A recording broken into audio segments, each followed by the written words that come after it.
Mientras que la mayoría de las personas están familiarizadas con los cruceros de batalla clase Lexington de la Marina de los Estados Unidos, que fueron cancelados por el Tratado Naval de Washington, y dos de ellos se convirtieron en grandes portaaviones. También existe la percepción entre algunos de que los cruceros de batalla fueron una innovación algo tonta por parte de los británicos, con los alemanes contrarrestándolos y los japoneses copiándolos. Pero la Marina de los Estados Unidos, por supuesto, se mantuvo al margen de todo eso. Por lo general, esto se acompaña de un argumento de que los Lexington tampoco eran cruceros de batalla de alguna manera. La destrucción en dos guerras mundiales de la Invincible, la Indefatigable, la Queen Mary y la Hood parece haber de alguna manera manchado el concepto. Al menos retrospectivamente. Aunque, curiosamente, nadie realmente menciona a la pobre vieja Repulse o a la Lutzow cuando se trata de ese tipo de argumentos. Sin embargo, un examen más detallado de la evidencia muestra que la Marina de los Estados Unidos, de hecho, estaba involucrada, ya sea en parte o en su totalidad, dependiendo del año que estés viendo. De hecho, estaban bastante interesados en los cruceros de batalla, siendo la principal restricción los presupuestos limitados establecidos por el Congreso. Esto también obstaculizó gravemente sus programas regulares de construcción de cruceros y destructores en la década de 1900 y la de 1910, e incluso, hasta cierto punto, limitó su programa de construcción de acorazados. Así que comencemos desde principios de 1900, incluso antes de la clase Invincible, en la época de los dinosaurios. De todos modos, había dos corrientes de pensamiento que estaban surgiendo en la Marina de los Estados Unidos a principios de 1900, algo que veremos que sucede varias veces en las próximas décadas.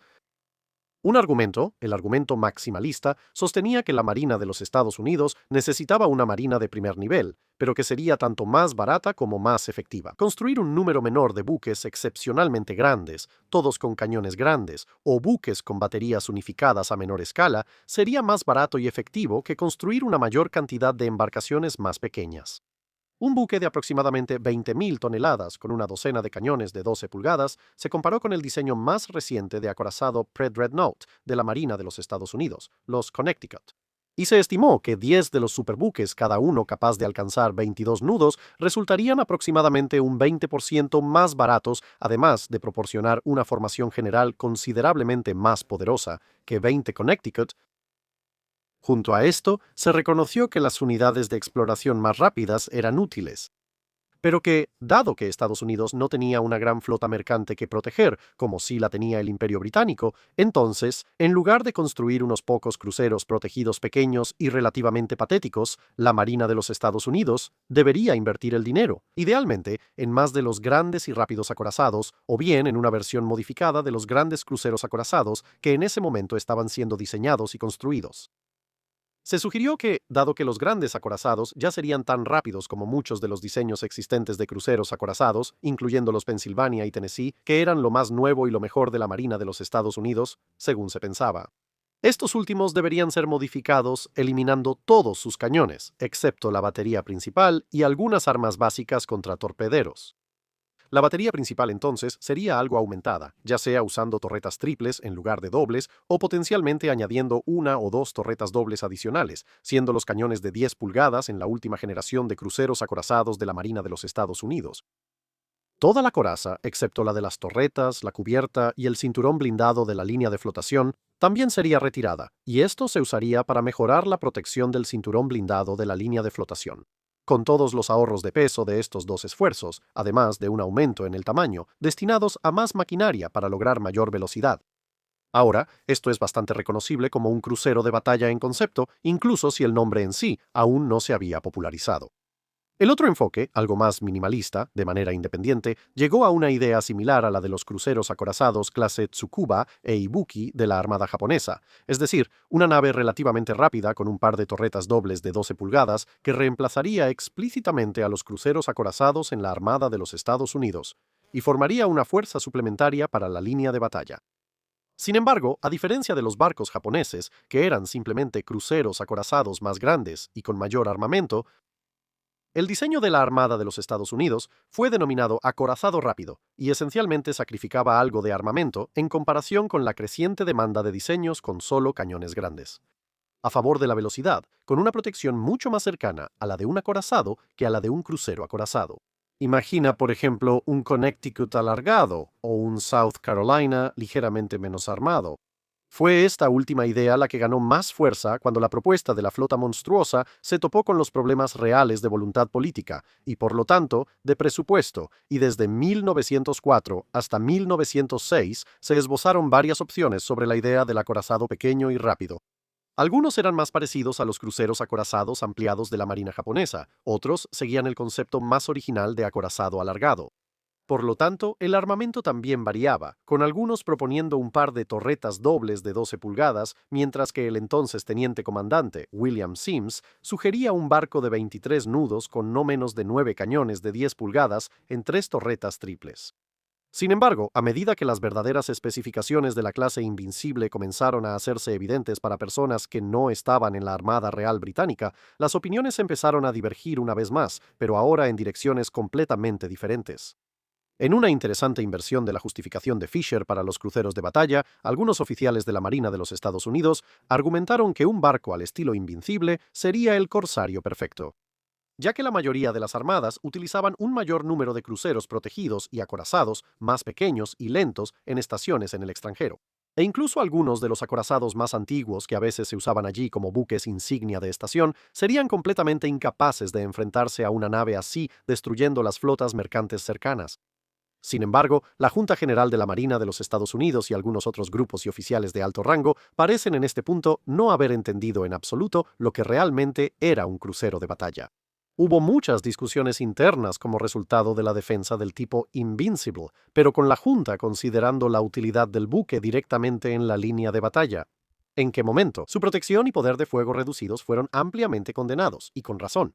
Y como su mayor velocidad era de utilidad bastante limitada si se unían a una flota de batalla más lenta, parecía que solo estaban viendo un tipo de acorazado grande, caro y vulnerable. De hecho, se hicieron muchas afirmaciones de que los Invincibles eran solo un tipo de acorazado rápido y por lo tanto fueron juzgados en consecuencia. Dadas sus obvias desventajas en una línea de batalla, junto con su alto costo en un periodo de presupuestos muy ajustados, el concepto fue rechazado para su construcción. Incluso el breve intervalo de propuestas para una nave grande y rápida armada principalmente con torpedos, el llamado acorazado torpedero, no cambió mucho las cosas, aunque se concluyó que el tipo Invincible era una mejor idea que el acorazado torpedero, y ambos tipos dependían de una velocidad superior al promedio, pero el Invincible podía realizar un ataque con torpedos casi tan potente. Además, tenía la ventaja de contar con cañones grandes, y por lo tanto era más útil en general. Sin embargo, también se afirmó que una nave con una batería principal aún más reducida y algo más de protección sería todavía más útil, y entonces habrías vuelto al nivel de los cruceros acorazados, y la Marina de los Estados Unidos ya no estaba construyendo más cruceros acorazados. Así, la defensa de los cruceros de batalla quedó relegada a los márgenes del cuerpo de oficiales de la Marina de los Estados Unidos hasta 1909, cuando, en parte, debido a información de inteligencia más clara sobre cómo la Marina Real realmente planeaba usar sus cruceros de batalla. Además, los alemanes empezaron a construir los suyos, y la Marina japonesa estaba buscando un diseño que se adaptara a sus necesidades, y la Marina Real, por supuesto, también. Al continuar iterando sobre la idea del crucero de batalla con nuevos diseños, el Colegio de Guerra Naval finalmente llegó a la conclusión de que, de hecho, el crucero de batalla era un tipo de crucero destinado principalmente al reconocimiento, la protección y la persecución del enemigo, en lugar de ser un tipo de acorazado. Esta declaración, que para nosotros podría parecer algo sumamente obvio, volvió a abrir un poco la puerta, y junto con la noticia poco después de la colocación de la quilla del HMS Lion, un diseño aún más rápido y más fuertemente armado en comparación con el tipo de crucero de batalla de 12 pulgadas, el secretario de la Marina de los Estados Unidos pronto comenzó a solicitar diseños para posibles cruceros de batalla de la propia Marina de los Estados Unidos. Esto se tradujo en media docena de conceptos que fueron diseñados para acompañar a los acorazados clase Wyoming. Variaban entre 24.000 y 26.000 toneladas de desplazamiento, con 6, 8 o 10 cañones de 12 pulgadas en torretas dobles, todos con una velocidad de 25.5 nudos, y blindaje que variaba entre 8 pulgadas hasta llegar a las 11 pulgadas del propio Wyoming. Normalmente, la cantidad de cañones aumentaba a medida que el grosor del blindaje disminuía. Curiosamente, a diferencia de casi todos los demás diseños de cruceros de batalla en la historia, el blindaje lateral en realidad cubría una mayor área que el de los acorazados contemporáneos. Esto fue el resultado de una peculiaridad extraña en el diseño de cruceros de batalla de la Marina de los Estados Unidos durante este periodo específico. Mientras que los británicos y, en cierta medida, los cruceros de batalla alemanes trabajaron intensamente en refinar la forma sumergida del casco para ganar velocidad.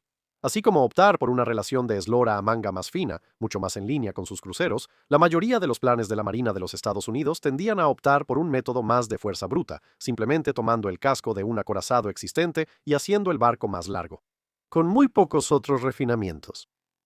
Así que, sin refinamientos avanzados en el diseño de la forma sumergida del casco, esto significaba que los cascos tenían que ser anormalmente largos, incluso para cruceros de batalla, para lograr una velocidad decente. Los Wyoming medían alrededor de 560 pies de largo, los Invencibles eran considerablemente más rápidos y medían 570 pies de largo. Ahora, mientras que la clase León, recién iniciada, tenía 700 pies de largo y los diseños estadounidenses iban de 650 a 690 pies, lo cual podría sonar acorde con la clase León. Tienes que recordar que la clase León llevaba un blindaje de un grosor similar al de muchos de los valores que se estaban considerando en Estados Unidos. Pero serían de 2 a 3 nudos más rápidas y llevarían un armamento significativamente más pesado. Von der Tann, que estaba más en línea con las ideas de diseño de la Marina de los Estados Unidos en cuanto a armamento, velocidad de diseño y en el extremo superior de las opciones de diseño. La protección era de unas 5 a 6 mil toneladas más ligera que los diseños estadounidenses y más de 100 pies más corta. El resultado final fue que los diseños de cruceros de batalla de la Marina de los Estados Unidos normalmente tenían un casco sometido a esfuerzos excesivos, al grado de que el casco tenía que ser bastante profundo para mantener su resistencia. Y el cinturón tenía que proteger el casco y, en varios casos, incluso proporcionar parte de la resistencia estructural general del barco. O bien, quizás más comúnmente, el blindaje de la cubierta se volvía parte de la resistencia estructural del barco. Pero para lograrlo, tenía que colocarse más arriba en el barco y, por lo tanto, el cinturón tenía que subir hasta alcanzarlo.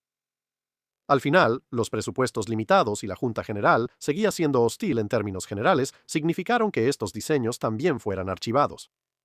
Pero luego la Armada japonesa fue y ordenó el Congo, además de comprometerse a construir 3 barcos gemelos en casa. Esta proliferación del tipo crucero de batalla se observó en términos generales, pero también se consideró que representaba una amenaza bastante específica.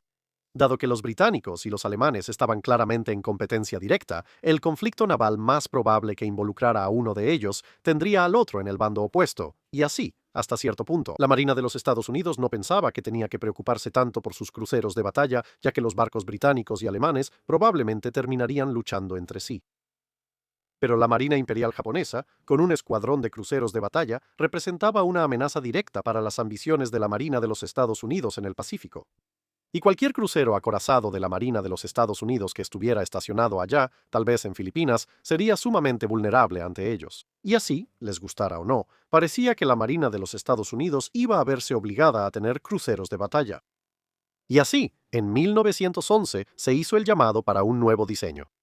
Se especificó que el barco debía estar armado con 8 cañones de 14 pulgadas como los del Congo, pero debía ser capaz de alcanzar 29 nudos y tendría un desplazamiento de hasta 30.000 toneladas, con gran alcance para operaciones en el Pacífico y la mejor protección posible, utilizando el principio de todo o nada que se había desarrollado o quizás redescubierto en los acorazados clase Nevada. Estos se usarían principalmente de forma independiente de la flota de batalla.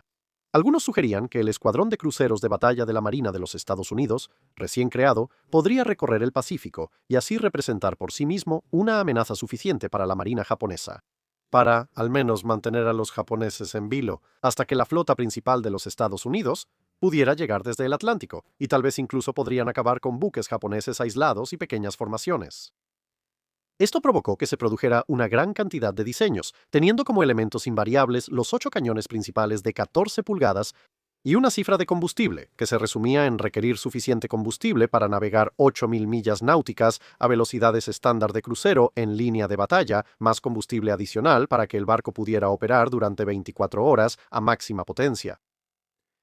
Las estimaciones iniciales consideraron una docena de diseños, 4 de cada uno con diferentes grosores de blindaje lateral, 8 pulgadas, 11 pulgadas y 14 pulgadas, respectivamente. Como resultó, con las exigencias de alcance, solo fue posible cumplir con el límite superior de desplazamiento de 30.000 toneladas que se propuso. Con el diseño menos capaz, un barco de 29.300 toneladas con 8 pulgadas de blindaje lateral que solo podía alcanzar 26 nudos. Pero incluso este barco tenía 750 pies de largo.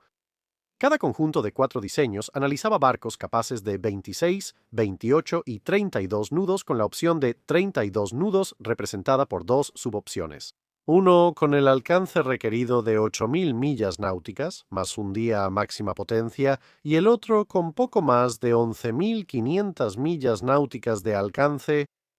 Como era de esperarse, el tamaño de estos barcos se volvió ridículo muy rápido, siendo el más grande un diseño de 32 nudos con un alcance de 11.650 millas náuticas. Ese medía nada menos que 1.250 pies de largo, con un blindaje de cinturón de 14 pulgadas y desplazaba 79.000 toneladas, mientras que muchos otros diseños estaban entre 50.000 y 65.000 toneladas.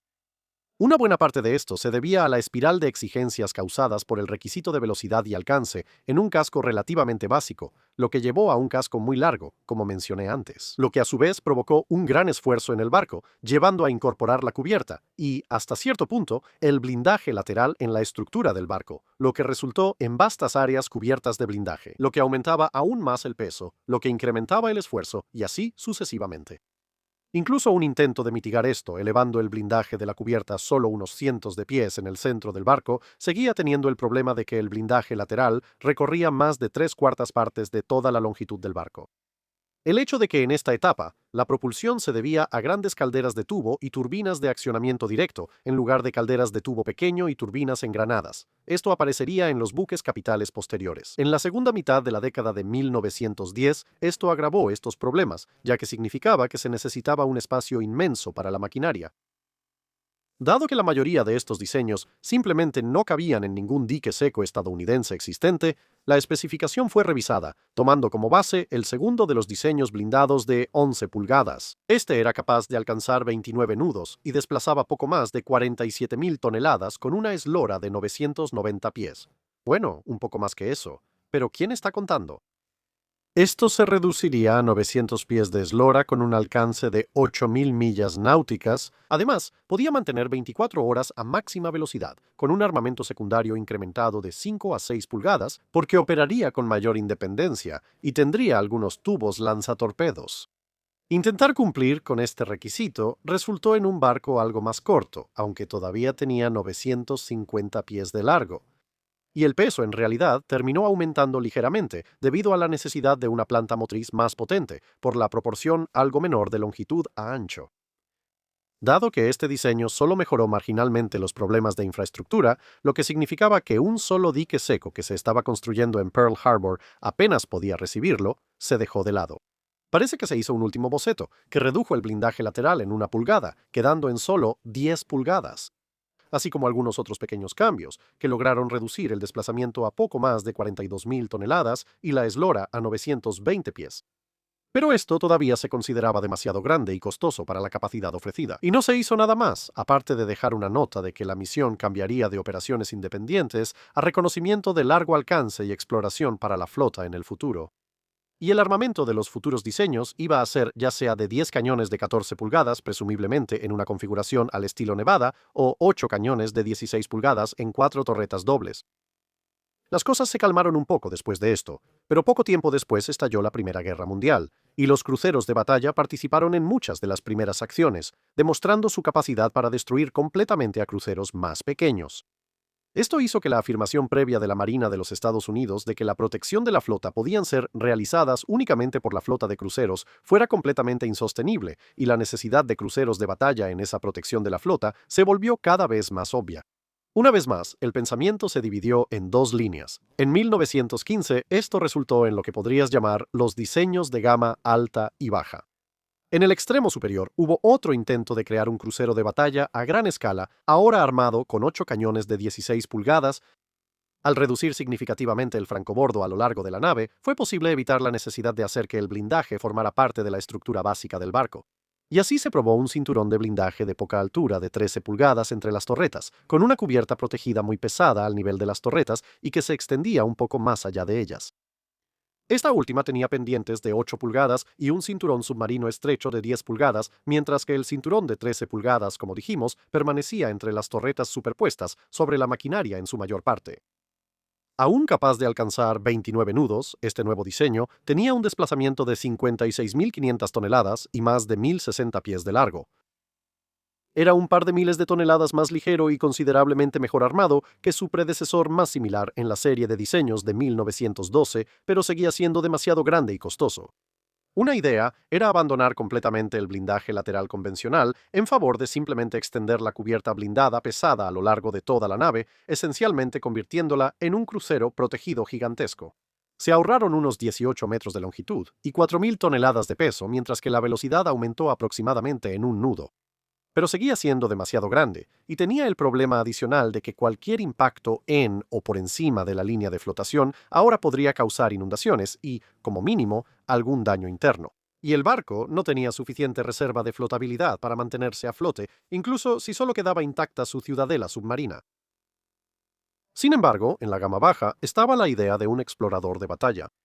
Esto había comenzado bien en la categoría de cruceros con una propuesta de velocidad máxima de 35 nudos. Y en el extremo inferior de la serie había diseños de poco más de 10.000 toneladas con baterías de 6 pulgadas y protección blindada que iba desde alarmantemente escasa hasta inexistente. Pero a medida que avanzaban casi 3 docenas de diseños, el desplazamiento aumentaba. Y también el armamento, con 4 cañones de 12, 14 o incluso 16 pulgadas considerados, mientras el desplazamiento se acercaba a las 20.000 toneladas, todo esto con poca o ninguna protección blindada. A medida que el desplazamiento subía a más de 20.000 e incluso a poco más de 30.000 toneladas, el armamento incluía hasta 8 cañones de 14 pulgadas y finalmente un cierto grado de protección, entre 4 y 8 pulgadas de blindaje lateral, dependiendo del diseño. La mayoría de estos diseños todavía buscaban alcanzar los 35 nudos, aunque algunos redujeron este requisito a unos 30 nudos aproximadamente. En esta etapa, estaba claro que el explorador de batalla comenzaba a converger con un crucero de batalla completo, así que intentaron de nuevo con el crucero de batalla. Sin embargo, el requisito de alcance y las limitaciones de las calderas y turbinas disponibles estaban, una vez más, echando la idea por la borda. Con un desplazamiento similar al de los acorazados de la Marina de los Estados Unidos, de la época, se empezó a diseñar un modelo que buscaba ser algo mejor que el HMS Queen Mary, de aproximadamente 27.000 toneladas. Se consideró un armamento de 6 cañones de 16 pulgadas en 3 torretas dobles con una velocidad máxima de 30 nudos y 5 pulgadas de blindaje en la cubierta.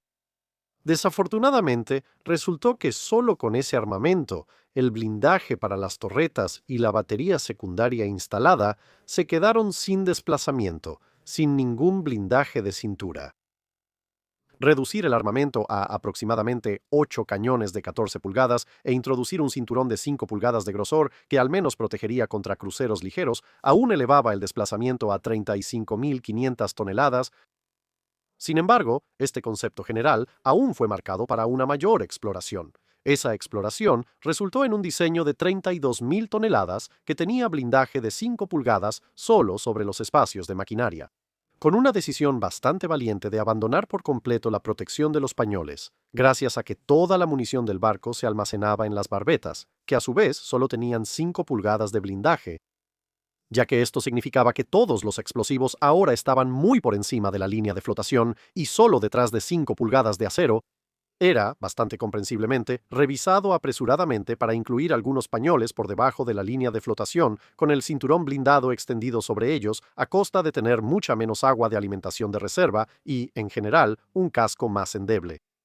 Aunque los nuevos pañoles seguían teniendo solo 5 pulgadas de blindaje, al menos eran un poco más difíciles de alcanzar. Se podían ahorrar 4.000 toneladas cambiando de cañones de 14 pulgadas a cañones de 10 pulgadas o alternativamente, si te quedabas en 32.000 toneladas, el uso de 2 torretas dobles de 14 pulgadas al frente y una triple en la popa permitió que el cinturón de 5 pulgadas llegara hasta la proa, mientras que el uso de un par de torretas cuádruples permitió un cinturón de longitud completa al estilo Gangut, de proa a popa, aunque de nuevo, solo tenía 5 pulgadas de grosor.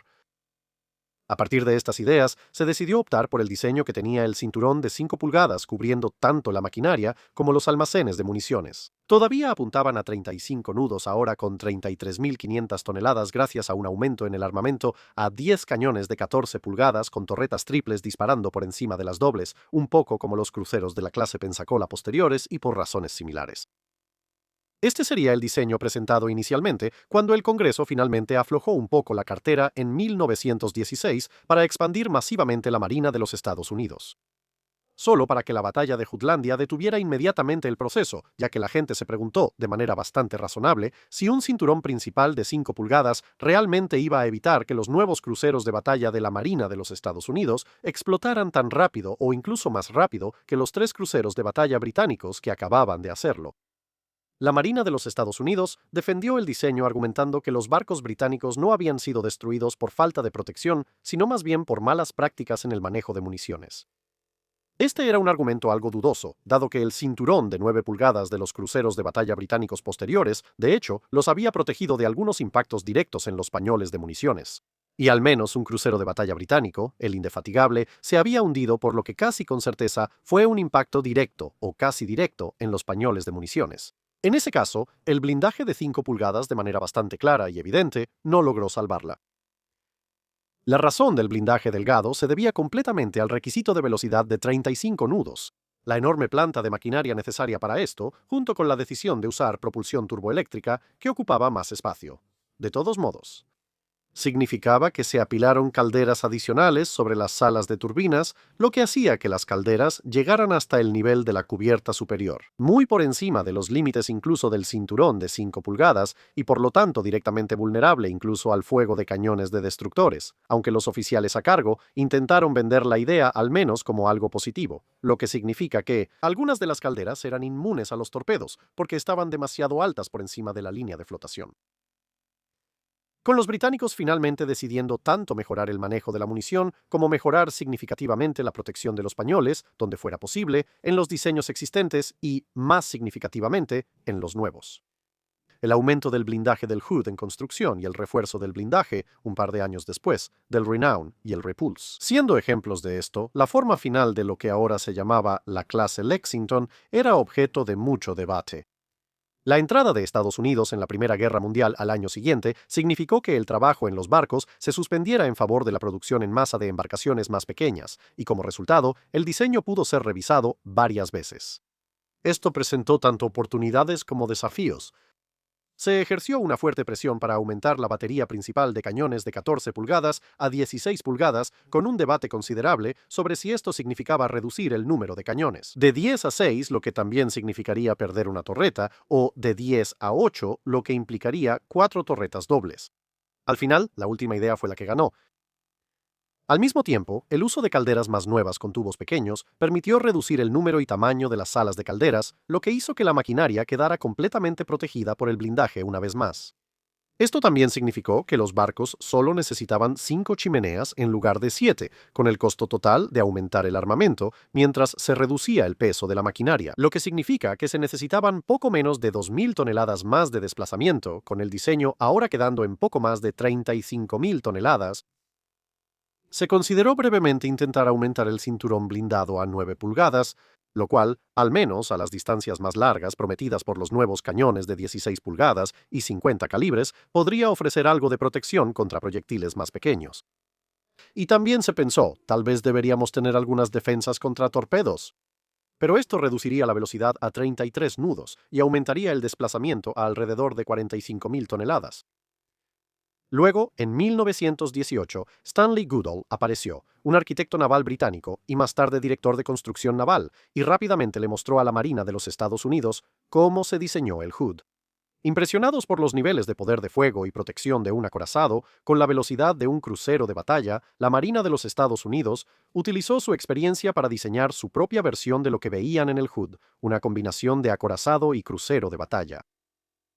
El resultado fue un sucesor propuesto para los Lexington, con un diseño base que requería el mismo armamento que los acorazados actuales, con una reducción máxima aceptable de blindaje en comparación con esos diseños de acorazados de un 10%, con la capacidad de alcanzar 30 nudos de velocidad.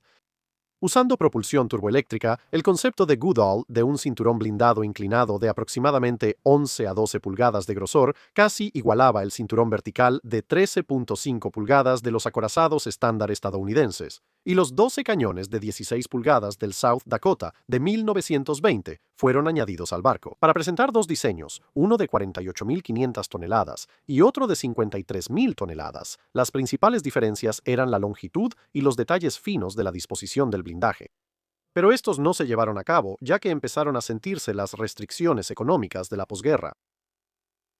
La Marina de los Estados Unidos también intentó defender, basándose en la experiencia de esta visita, un aumento del grosor del blindaje del cinturón del Lexington, que en ese momento todavía era de solo 5 pulgadas. La Junta General se negó a cualquier aumento, alegando que no veían ninguna ventaja en ello, ya que casi con certeza significaría que el barco tendría que abandonar el objetivo de alcanzar los 35 nudos de velocidad máxima, pero los oficiales de la Marina de los Estados Unidos estaban cada vez más preocupados. El ahora almirante Sims argumentó que los Lexingtons debían ser rediseñados con el blindaje inclinado de 12 pulgadas del Hood, y no era el único. Finalmente, a principios de 1919, se decidió suspender el trabajo adicional en los Lexingtons para permitir una discusión y debate completos sobre todo lo que se había aprendido desde que se aprobó la versión con cinturón de 5 pulgadas. La Junta General y la Oficina de Artillería se mantuvieron firmes, pero finalmente al final se impuso una solución de compromiso. Los Lexingtons tendrían calderas aún más nuevas, lo que permitiría reducir las chimeneas una vez más a solo 2 grandes chimeneas troncales, y el blindaje se incrementaría a 7 pulgadas en una ligera pendiente, junto con un poco más de blindaje en la cubierta.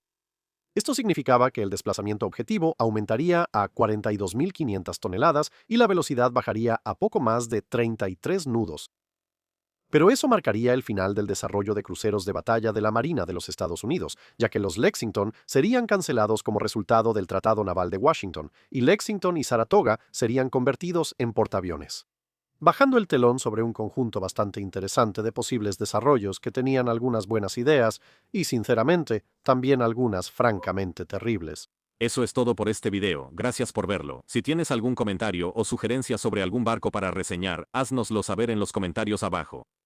No olvides comentar en la publicación fijada para las preguntas de Dique Seco.